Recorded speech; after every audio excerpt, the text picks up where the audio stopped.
In today's video, I'm going to go through and answer some questions that people have asked, either in comments or on Reddit, and also cover some of the suggestions that people have made.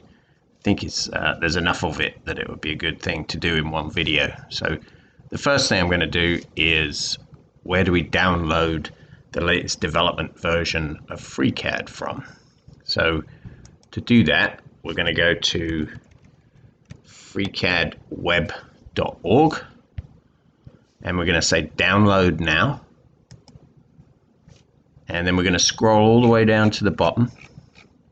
You see here it says development versions FreeCAD release page, so we're going to select that, and then if you go down to the bottom of that page you will see all the builds here, and if you look at the build, it's FreeCAD 0.19.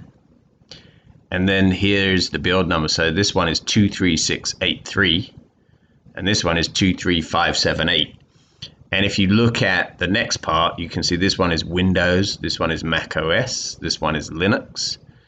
And there are also different styles of builds. So these are from the Conda builds, where it says Conda on the end of it.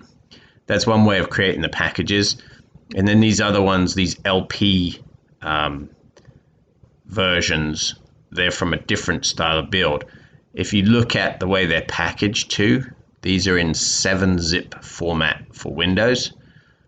Looks like there's some app images for Linux, and looks like for the Mac OS, these are the DMG files, the packaged files for Mac OS. Now I'm usually running FreeCAD on Windows, primarily because my latest laptop is a Windows laptop. I do have access to both Mac OS and Linux, and to be honest with you, most of my servers are Linux. My Mac OS is getting a little aged. I have an older MacBook, and so I can't upgrade it anymore, so I stopped using that as my main laptop, and I bought a cheap Windows laptop, and so that's what I've been using recently. And so I'm going to download this one, the 23683 build, and that's the one I'll show you some of these things on. And to be honest with you, I haven't used it yet, so there may be some surprises in there, new features that I don't know about. Okay, so I've downloaded it, and now I can go to the help screen and look at my about, and you can see it's version 0.19. and the revision number is 23683. So this is the latest one that you can download as of today. So what I typically do is I download it maybe every couple of weeks. I go check and see if it's been updated or how much it's been updated.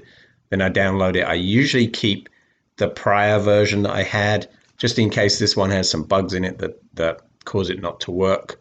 That way I don't have to end up waiting for another one to come out before I can get running. So I normally keep two. I don't keep any more than that because they're 1.4 gig in size. The whole thing, it has all the libraries and everything in each version so that it can run successfully. And so from my point of view, I don't want to keep too many of them on the system at one time because it takes up too much space. So the next thing I wanted to come to is my startup macro. I've mentioned it a few times in the past.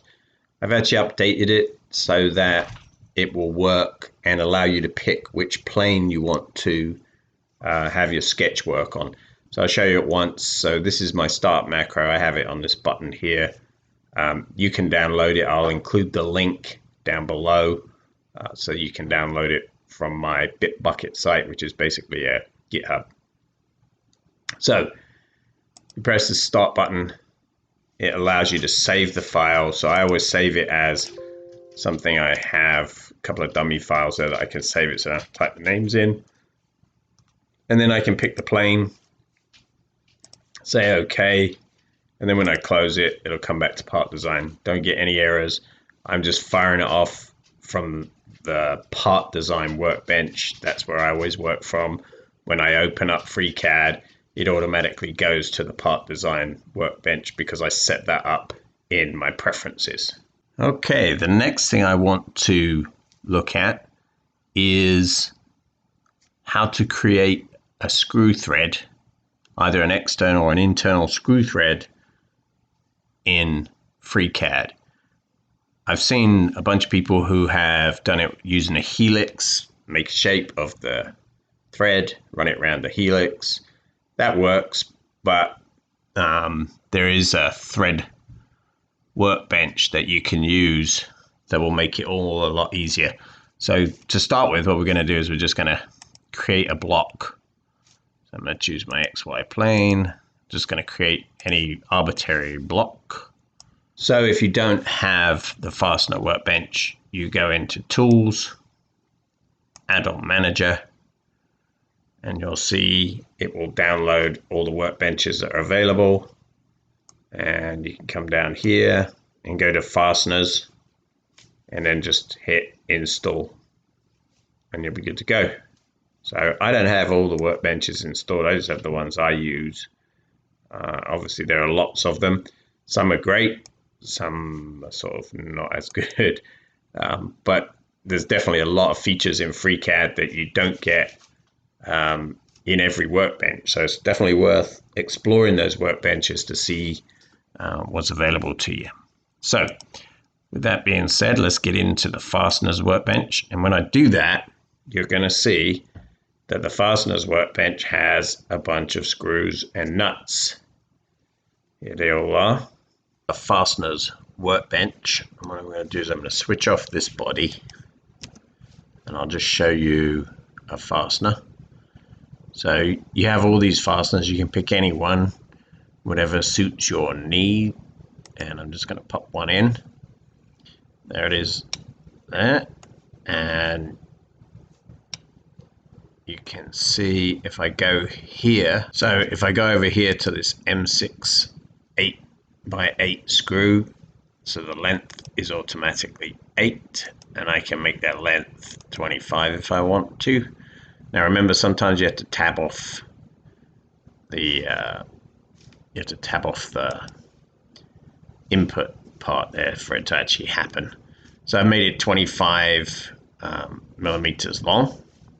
And of course, you're probably saying to yourself, well, what point is it having a screw with no thread?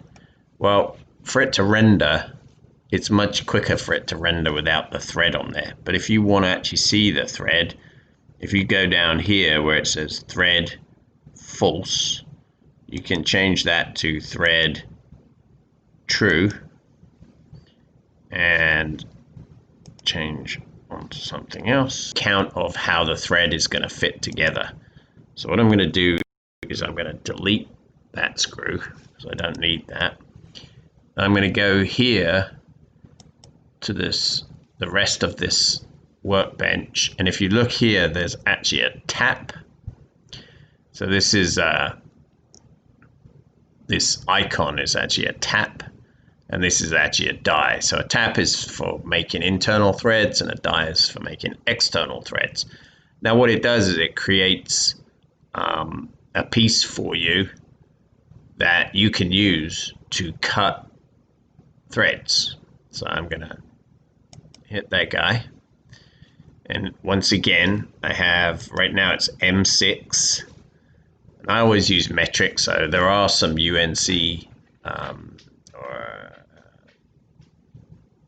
bolts and nuts over here, but I always use the metric ones because, you know, the only time I'm going to actually use these threads is for 3D printing. So I do 3D print with them, and I will tell you, if you're going to use them for 3D printing, there is a preference that will allow you to say, I want to use these threads for 3D printing. Of course, you have to have the thread showing when you create your STL file, otherwise you're just going to create a shaft instead of a thread.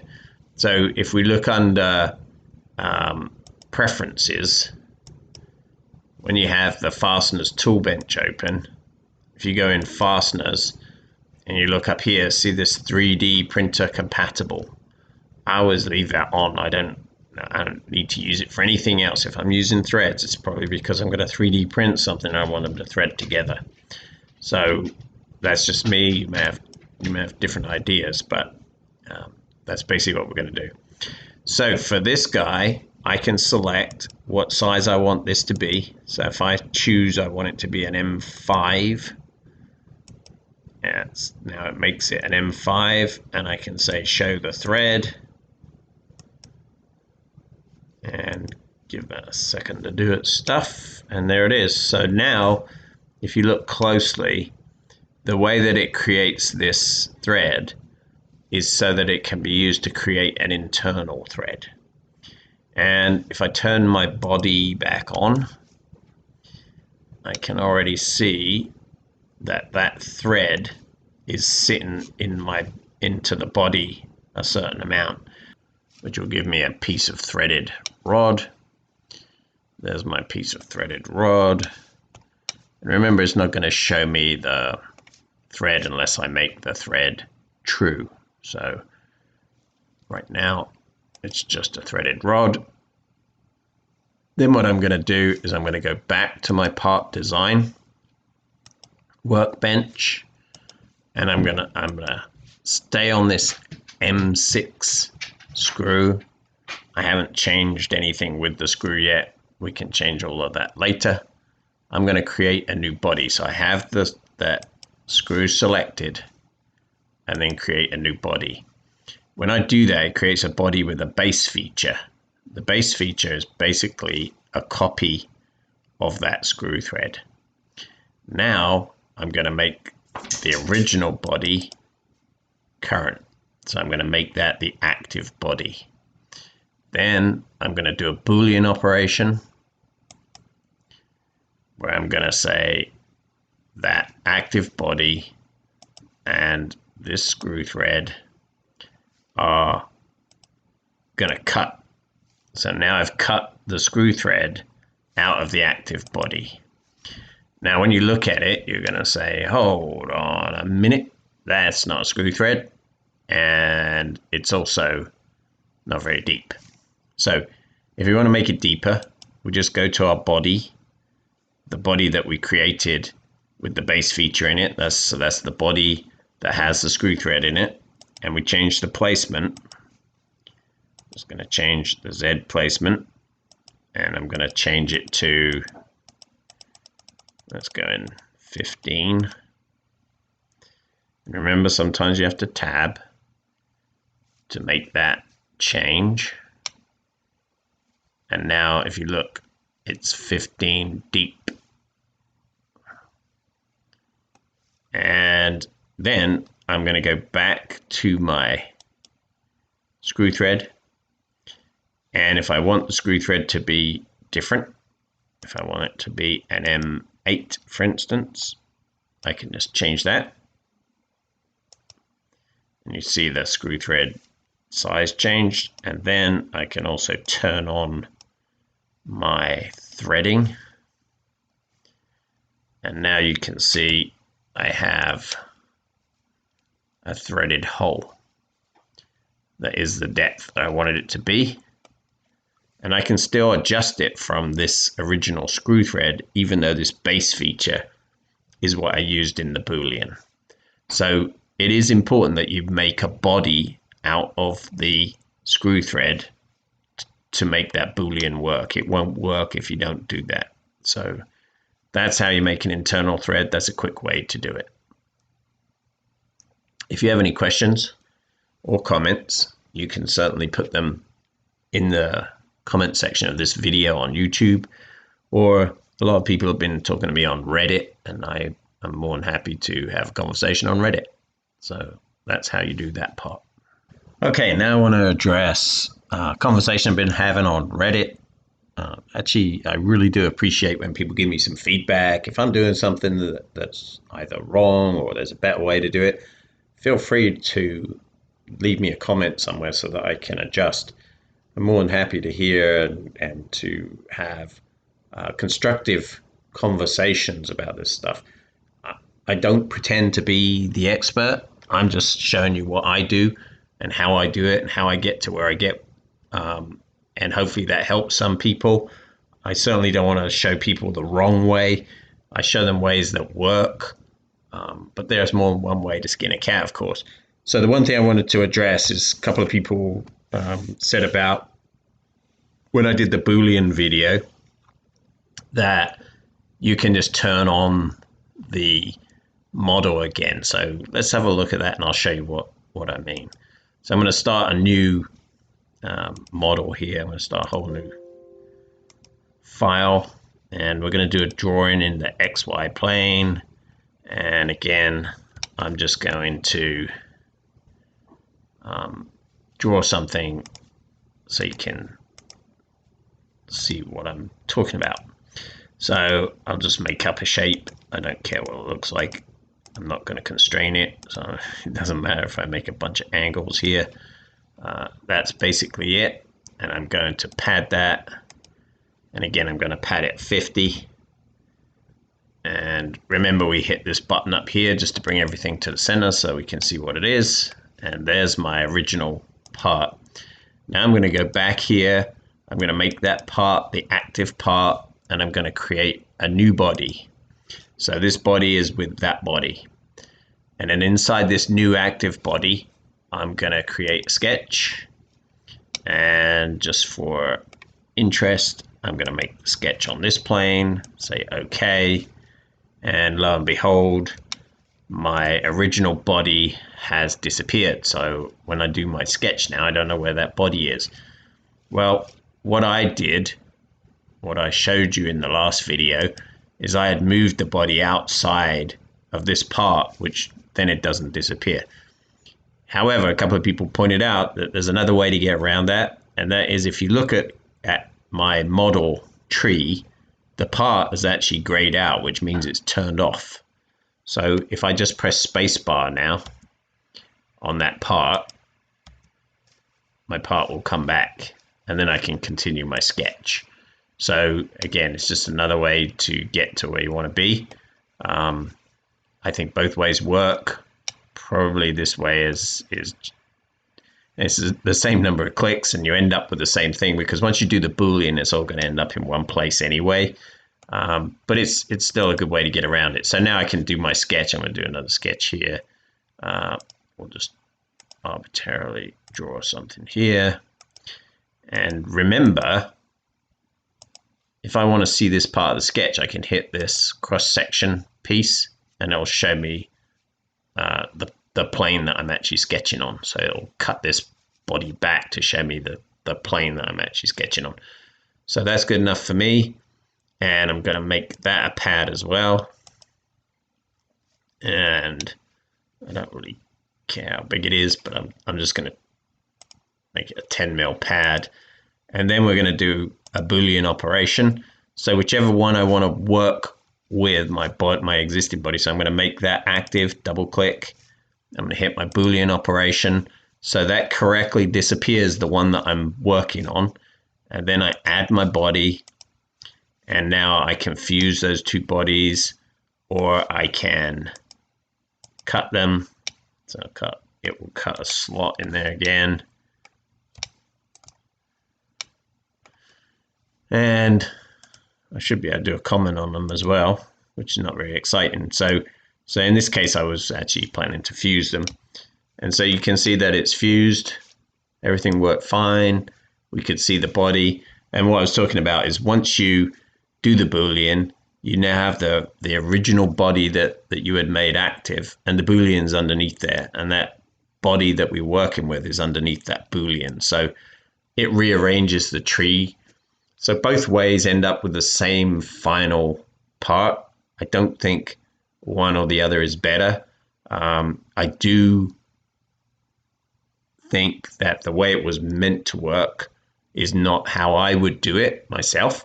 But if that's design intent, that's fine. You just have to go back and turn it back on. I'm not sure why the decision was taken to make the part disappear, but you can certainly turn it back on, and everything is good.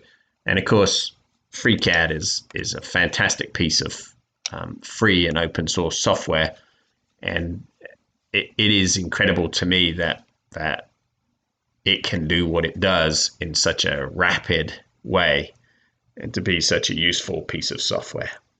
So once again, if you've enjoyed this video, please consider liking it. That's hitting the thumbs up. and subscribing and hitting the bell so you get notifications when I publish a new video. My plan is to publish them on a weekly basis, which is what I've been doing. I try to do that, but I am interested if anybody has any thoughts on things they'd like me to cover. I'm more than happy to do that. If I don't know how to do something, I'll research it and make sure I understand how to do it before I show you. And as far as FreeCAD is concerned, I have now completely moved from Fusion 360. I don't use that at all now. And any of the models I created in Fusion 360, if I want them in FreeCAD, I basically remodel them. I recreate them, and I use that as a way of practicing and a way of furthering my skills in FreeCAD. I think the Fusion 360 is a great piece of software. Again, the reason I changed is because I didn't like the fact that they could pull a plug on me anytime, and I would have to pay to continue with using it. Right now, it's still free, and it may continue to be free forever. I don't know, but I didn't want that risk. I prefer to go with FreeCAD and know that I've got free and open source software to use.